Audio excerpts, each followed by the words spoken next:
ওকে, আজকের এই ভিডিওতে আমরা বিলাসী গল্পের জ্ঞানমূলক প্রশ্নের সমাধান দেখব এবং প্রশ্ন দেখব গুরুত্বপূর্ণ যেগুলো সেগুলা। আর এই যে এমসিকিউ গুলা তোমরা দেখতেছো, এমসিকিউ গুলা নিয়ে কিন্তু আমি আগে একটা ক্লাস নিয়েছি। সেই ক্লাসে তোমাদেরকে পিডিএফ সহকারে দিয়েছিলাম, কমেন্ট বক্সে পিডিএফ দিয়েছিলাম। সো তোমরা যারা আগের ক্লাসটা দেখো নাই বা পিডিএফটা নেও নাই তারা কিন্তু আগের ক্লাসটা দেখে পিডিএফটাও ডাউনলোড দিয়ে নিতে পারবা একবারে ফ্রিতে। ওকে, চলো আমরা বিলাসী গল্পের জ্ঞানমূলক প্রশ্নের সমাধানগুলা দেখি। আর এই ভিডিওতে পিডিএফটা চাইলে তোমরা কমেন্টে জানিয়ে দিতে পারো।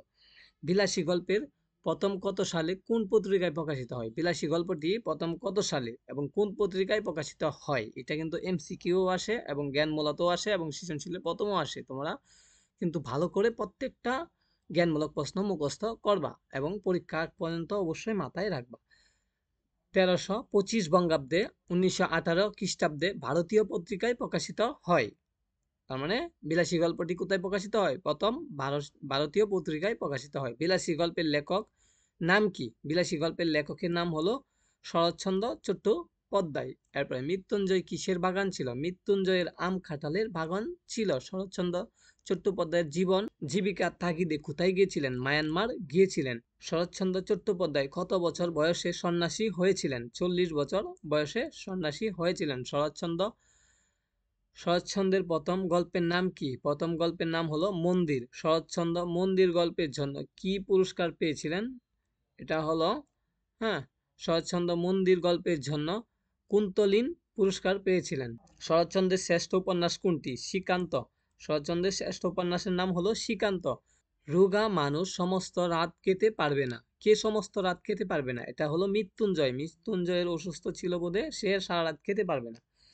ওকে, এরপরে দেখি শরৎচন্দ্র চট্টোপাধ্যায়ের কত খ্রিস্টাব্দে মৃত্যুবরণ করেন? শরৎচন্দ্র চট্টোপাধ্যায় 1938 খ্রিস্টাব্দে মৃত্যুবরণ করেন। বিলাসী গল্পে কোন পত্রিকায় প্রকাশিত হয়? ভারতীয় পত্রিকায় প্রকাশিত হয়। কালীযুগ কি?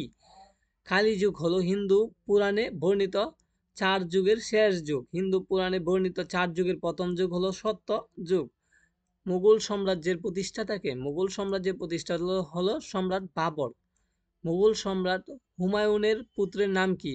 মুঘল সম্রাট হুমায়ুনের পুত্রের নাম হলো আকবর। কলার চারাকে বিলাসী গল্পে কি নামে উপস্থাপন করা হয়েছে? কলার চারাকে বিলাসী গল্পে রম্বার খাদির নামে উপস্থাপন করা হয়েছে। বর্তমান কোন শ্রেণীর পূর্বের ফোর্থ ক্লাস বলা হতো? বর্তমান কোন শ্রেণী? সপ্তম শ্রেণীকে পূর্বের ফোর্থ ক্লাস বলা হতো। মৃত্যুঞ্জয়ের পুরাবাড়িতে কিসের বলাই নেই? মৃত্যুঞ্জয়ের পুরাবাড়িতে প্রাচীরের বলাই নেই। ন্যাড়া প্রায় কত মাস মৃত্যুঞ্জয়ের খবর নেননি? 2 মাস। ন্যাড়া প্রায় 2 মাস মৃত্যুঞ্জয়ের কোনো খবর নেননি। শরৎচন্দ্র চট্টোপাধ্যায় কোন জেলায় জন্মগ্রহণ করেন? হুগলি জেলায় জন্মগ্রহণ করেন। দেশের কতজন নরনারী এই পল্লীগ্রামের মানুষ? 90 জন নরনারী এই পল্লীগ্রামের মানুষ। কাকে অন্য পাপে দায়ী করা হয়েছে? মৃত্যুঞ্জয়কে অন্য পাপে দায়ী করা হয়েছে। মৃত্যুঞ্জয়কে সাপে কাটলে কতজন দেবদেবীর দোহাই পড়া হয়? এটা হলো 30 কোটি দেবদেবীর দোহাই পড়া হয়। বিলাসী গল্পে খার জবানিতে বর্ণিত হয়েছে। বিলাসী গল্পটা পুরা গল্পটা নেড়ার জবানিতে কি হয়েছে? বর্ণিত হয়েছে। বিলাসী গল্পে নেড়ার কয় কোষ পথ হেঁটে স্কুলে যেত? 2 কোষ পথ হেঁটে স্কুলে যেত। মৃত্যুঞ্জয়ের বাগানটা কত বিঘার ছিল? 20-25 বিঘার ছিল। মৃত্যুঞ্জয়ের বাগানটা 20-25 বিঘার ছিল। প্রান্ততান্ত্রিক অর্থ কি? এটা হলো পুরান্তবিদ।